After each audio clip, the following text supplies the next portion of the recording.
Hello everybody, welcome to my channel. We will be continuing with our subject reinforced cement concrete design. Okay. आज क्या करने वाले हैं हम? आज के वीडियो में हम न्यूमेरिकल डिस्कस करेंगे आरसीसी के प्रीवियस ईयर न्यूमेरिकल्स। ठीक है, तो सबसे पहले एक बार हम समरी देख लेते हैं, क्योंकि क्वेश्चन सॉल्व करने से पहले आपको ये सब चीज़ें पता होनी चाहिए। ठीक है, तो फर्स्ट स्टेप क्या है हमारा? Find out actual depth of neutral axis X A. X A का फॉर्मूला हम डिराइव कर चुके हैं। अगर आपने वो वीडियो नहीं देखा है तो सबसे पहले वो वीडियो देख लेना। ठीक है, और आपको मैं पहले ही बता दे रही हूँ कि आप डिज़ाइनिंग के क्वेश्चंस और बाकी जितने भी क्वेश्चंस हैं उनको विदाउट प्रीवियस वीडियोस देखे बिना उनको नहीं सॉल्व कर सकते हो। क्यों? क्योंकि उसमें हमने सब कुछ बेसिकली बहुत step wise topic wise discuss किया है, बहुत छोटी छोटी चीज़ें भी डिस्कस करी हैं। आपको अगर कॉन्सेप्ट्स ही नहीं पता होंगे, आपको फॉर्मूला कहाँ से आया, डिराइव कैसे हुआ, किसका क्या फॉर्मूला है, वही नहीं पता होगा तो आप क्या न्यूमेरिकल करोगे बताओ। ठीक है, इसलिए ये बहुत इंपॉर्टेंट है। आप अपने नोट्स भी बनाते रहो साथ साथ। अगर आपको नोट्स चाहिए जो हम पढ़ रहे हैं उसकी पीडीएफ चाहिए तो आप मेरे को कमेंट में बता देना, मैं पीडीएफ बना के आप लोगों को सेंड कर दूँगी। ठीक है, तो अब हम सीधा स्टेप पे चलते हैं। तो स्टेप 1 है find out actual depth of neutral axis X A B X A square upon 2 equals to M A S T D minus X A है फॉर्मूला। नो, बी क्या हो गया? Width of the beam. X से आपको पता है एम क्या होता है? Modular ratio. M equals to 280/3 sigma CBC। अब मुझे बताने की ज़रूरत नहीं है कि सिग्मा CBC क्या है। ठीक है, हमने पहले भी डिस्कस कर चुके हैं। AST is area of steel in tension, D is effective depth of the beam and X is actual depth of neutral axis. Now step 2 is to find out critical depth of neutral axis XC. XC का formula क्या derive किया था? K into D. अच्छा, K क्या होता है? Critical neutral axis depth factor. और K की वैल्यू कैसे आएगी? M sigma CBC upon M sigma CBC plus sigma ST into D. Now cases, third step में देखेंगे केसेस। अच्छा, XA और XC को निकाल लिया, अब इन्हें कंपेयर करेंगे। अगर XA is less than XC तो under reinforced section, XA equals to XC balance section, XA is greater than XC over reinforced section. ठीक है, और उनकी कंडीशंस भी हमने डिस्कस करी थी कि इसकी कंडीशन में क्या लगेगा, बैलेंस की कंडीशन क्या लगेगी, ओवर रीइंफोर्स्ड में क्या होगा, है ना। तो ये सब भी हमने तीनों सेक्शन भी डिस्कस करे हैं, इनके स्ट्रेस डायग्राम्स भी डिस्कस करेंगे। और CA क्या है, सिग्मा CBC क्या है, TA क्या है, सिग्मा ST क्या है, यहाँ पे लेस देन क्यों है, यहाँ पे इक्वल क्यों है, यहाँ पे ये सब हम पहले ही डिस्कस कर चुके हैं। चलो, now fourth step is to find out moment of resistance, कि हमारी बीम कितना मोमेंट लेके जाएगी। बीम क्या क्या लेके जाती है? बीम लेके जाती है बेंडिंग मोमेंट और दूसरा लेके जाती है शेयर। ठीक है, शेयर कौन लेके जाता है? शेयर लेके जाते हैं स्टिरप्स। ठीक है, वो हमारा टॉपिक नहीं है, फिर भी मैं बोल रही हूँ।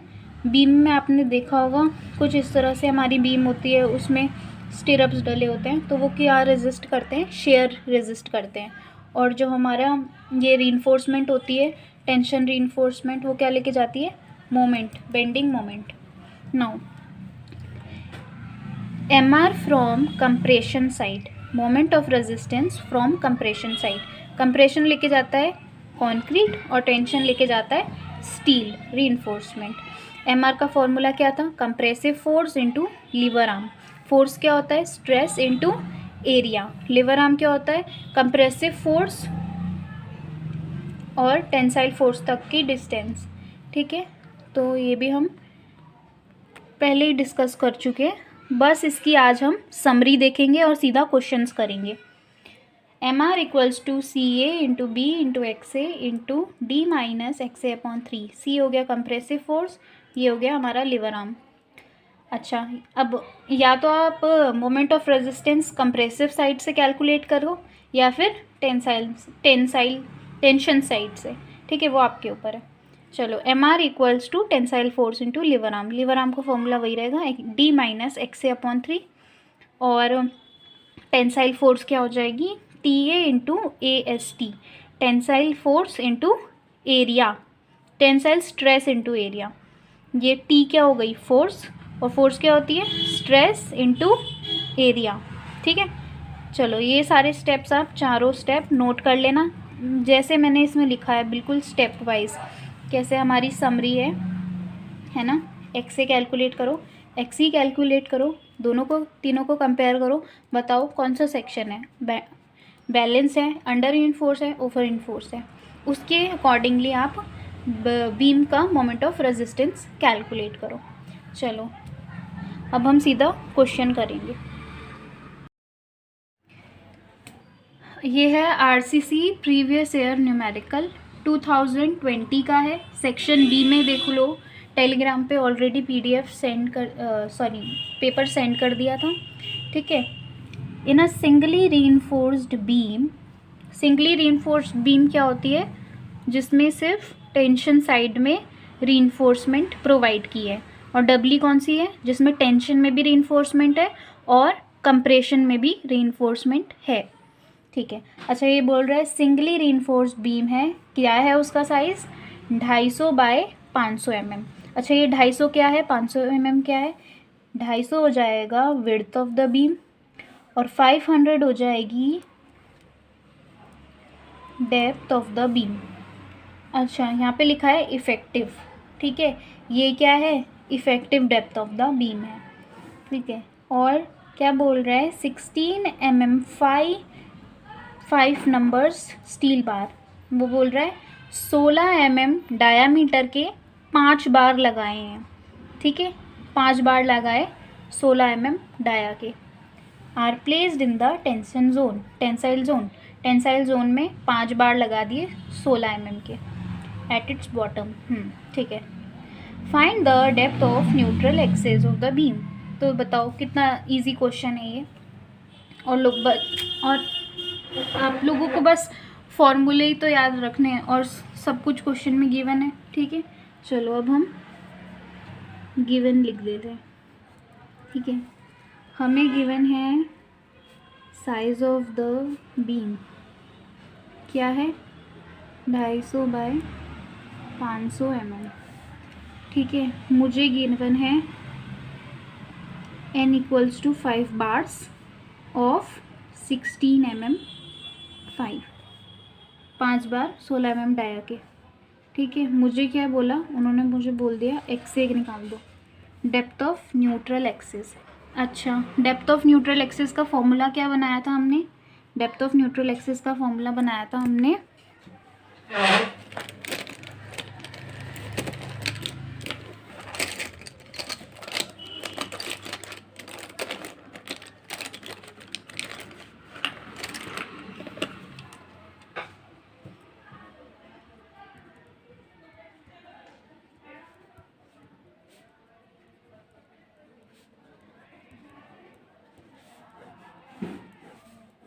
बहुत इंपॉर्टेंट फॉर्मूला है, हमेशा इस वाले फॉर्मूले को याद रखना, b into X A square upon 2 equals to M A S T D minus X ए।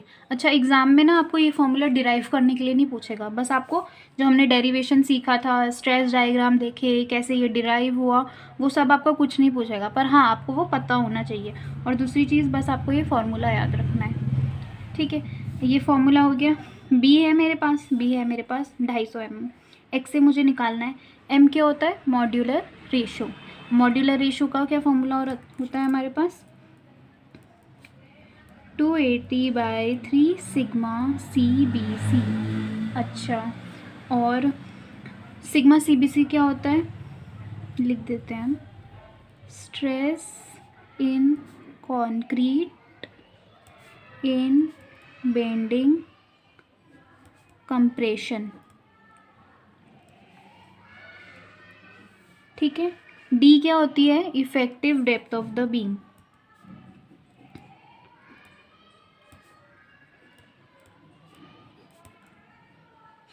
और एक्स से आपको पता है। अच्छा, मुझे एम की वैल्यू चाहिए 280 बाय 3 सिग्मा CBC। अच्छा, हमारे क्वेश्चन में तो हमें ये गिवन ही नहीं है कि हम कौन सा ग्रेड ऑफ कंक्रीट यूज़ कर रहे हैं और कौन सा ग्रेड ऑफ स्टील यूज़ कर रहे हैं, ठीक है। तो हम इसमें एज्यूम कर सकते हैं। क्वेश्चन में जब गिवन ही नहीं है आपको तो खुद ही एज्यूम करना पड़ेगा। तो आप क्या एज्यूम कर लो, assume M20 grade of concrete and Fe 415 steel, ठीक है। अच्छा, आपको ये भी पता होना चाहिए कि RCC स्ट्रक्चर्स में मिनिमम ग्रेड ऑफ कंक्रीट कौन सा यूज़ करते हैं, M20। M20 is the minimum grade of concrete to be used in RCC structure. आप M10 यूज़ करोगे, नहीं करोगे, 15 यूज़ करोगे, नहीं करोगे, M20 आपको लेना ही होगा। M20 से नीचे आप यूज़ नहीं कर सकते। आप M20 लो, 25 लो, 30 लो, आप इससे ऊपर लोगे, M20 से नीचे नहीं जाओगे, ठीक है, RCC स्ट्रक्चर में। और Fe 415 तो आपको पता ही है, Fe 415 स्टील हम यूज़ कर सकते हैं। चलो ठीक है। नाउ M20 का सिग्मा CBC का वैल्यू कितना होता है? M20 के लिए सिग्मा CBC की वैल्यू होती है 7 न्यूटन पर mm², सिग्मा CBC की वैल्यू। और Fe, अच्छा ये भी लिख लेते हैं, वैसे हमें इसकी ज़रूरत नहीं पड़ेगी। Fe 415 के लिए सिग्मा ST की वैल्यू क्या होती है? 230 न्यूटन पर mm², ठीक है। ये सब भी आपको याद रखना है कि कौन सी ग्रेड ऑफ कंक्रीट के लिए उसका परमिसिबल स्ट्रेस कितना है, कौन से स्टील के लिए उसका परमिसिबल स्ट्रेस कितना है, ठीक है। क्योंकि क्वेश्चन में आप देख रहे हो ये कहीं पे भी गिवन नहीं है कि M20 grade of concrete use करो, उसका सिग्मा CBC इतना होता है, स्टील के लिए इतना होता है, ये इतना होता है। क्वेश्चन में कहीं भी गिवन नहीं है, इसलिए इसको एज इट इज़ लर्न कर लो, ठीक है। चलो सिग्मा CBC की वैल्यू डाल देते हैं 7 280 बाय 21 13.33,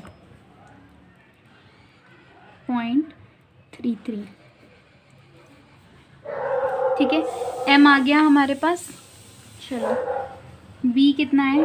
250, XC हमें निकालना है। M की वैल्यू आई 13.33। अच्छा, AST क्या होता है? एरिया ऑफ स्टील इन, यहाँ पे लिख सकते हैं हम, AST is area of steel in tension. AST कैसे कैलकुलेट करोगे? π/4 इंटू D² से, और क्या कर दोगे? N कर दोगे इंटू जितने बार है। अच्छा, एरिया कैसे निकालते हैं? π/4 इंटू D², और अगर एक बार का एरिया निकालना है तो π/4 इंटू D², 4 बार का एरिया निकालना है तो 4 इंटू π/4 इंटू D²। अच्छा, मेरे पास नंबर ऑफ बार्स कितनी है? 5 है। मेरे पास डायामीटर ऑफ बार मुझे कितना गिवन है क्वेश्चन में? 16 mm डायामीटर, 16 mm 5, 16 mm 5 ना, तो 16 का स्क्वायर तो निकाल देंगे हम।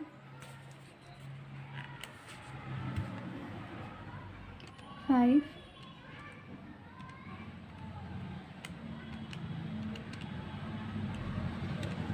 ये आ रहा है 1005.31 ले लें, 309 है ना, तो 31 ले लेते हैं, 31 mm²।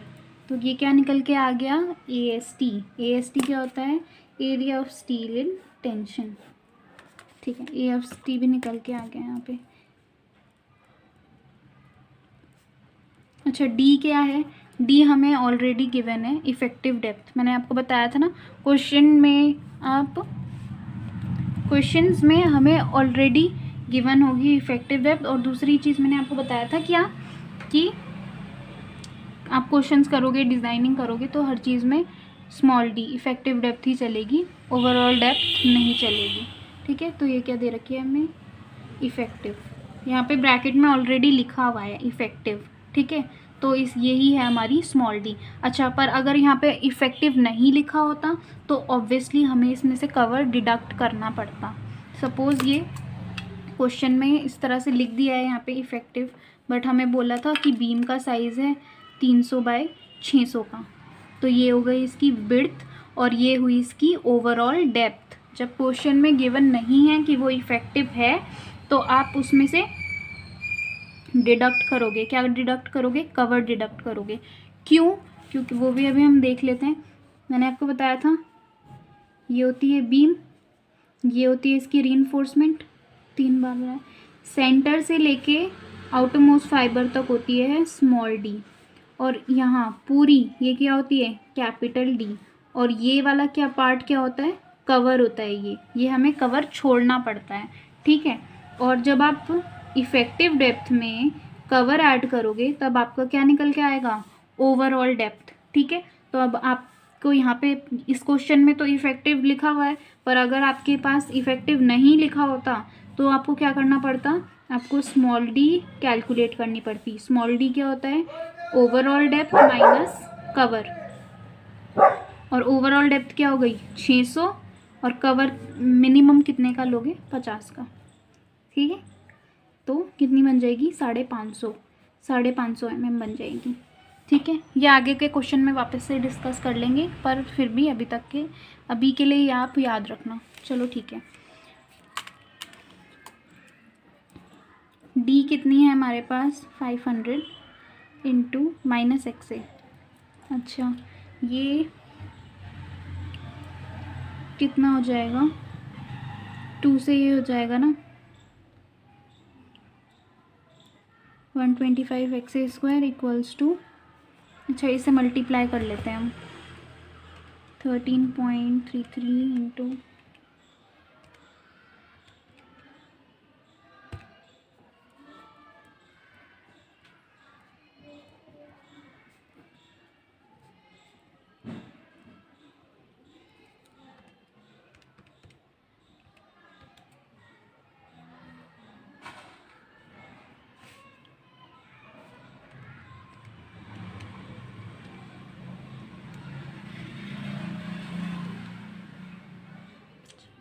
सिंपल है।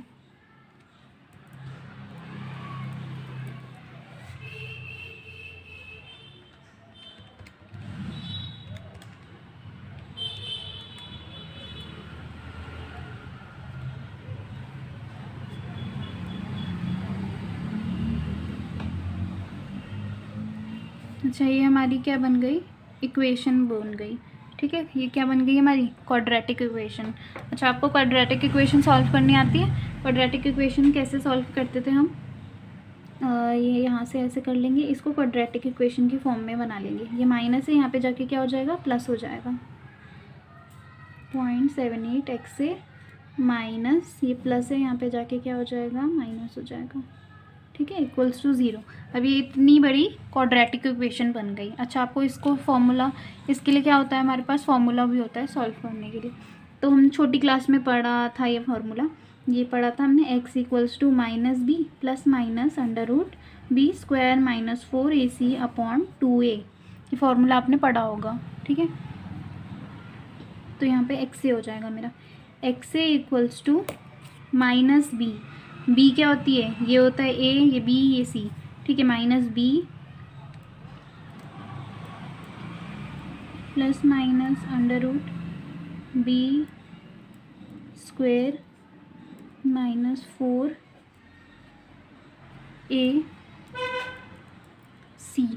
ये नेगेटिव साइन भी आएगा यहाँ पे, -6700390, ठीक है, डिवाइडेड बाय 2a। a क्या है, 125। आपके पास कैलसी, आप सीधा एक ही बारी में सॉल्व कर सकते हो, ठीक है। और अगर आपको ब्रेक करके भी कैलकुलेट करना है तो वो भी कर सकते हो। चलो,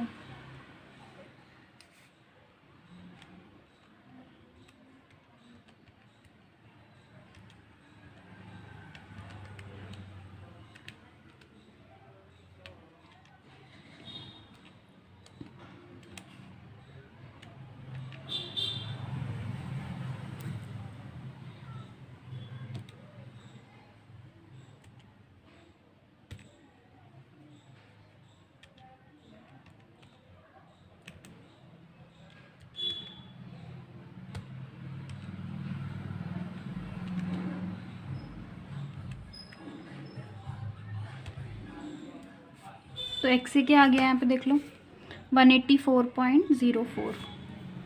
x से क्या आ गया, 184.04 mm, ठीक है, कितना आ गया, x इक्वल्स टू 184.04 mm। ठीक है, अब हमारा क्या निकल गया है, हमारा depth of neutral axis of the beam. तो कुछ इस तरह से निकालते हैं हम depth of neutral axis of the beam. अच्छा, पेपर में आपको ये सब नहीं लिखना है, sigma CBCD, area of steel, ये सब नहीं लिखना है। ये सब मैंने बस आपको समझाने के लिए लिखा है। आपको क्या लिखना है, सिर्फ गिवन डेटा लिखना है, सीधा अपना फॉर्मूला लिखना है और यहाँ से इसको सॉल्व करना है। ठीक है, बताओ कितना देर लगा इसको सॉल्व करने के लिए। ईजी क्वेश्चन था और ये 2020 में आ चुका है, तो आपको इसको प्रैक्टिस करना है। मैंने पहले भी बोला, प्रीवियस ईयर क्वेश्चंस की बहुत ज़्यादा इम्पॉर्टेंस है। ये रिपीट भी होते हैं और सेम पैटर्न में चलते हैं, और ये सब चीज़ें याद रख लेना आप। ठीक है, इसके बाद नेक्स्ट वीडियो में हम और क्वेश्चंस डिस्कस करेंगे। चलो, अगर आपको ये समझ आया है तो वेल एंड गुड, नहीं आया है, कुछ डाउट है तो आप मुझे कमेंट में बताओ, मुझे मेल भी कर सकते हो। ठीक है, चलो, thank you and stay tuned.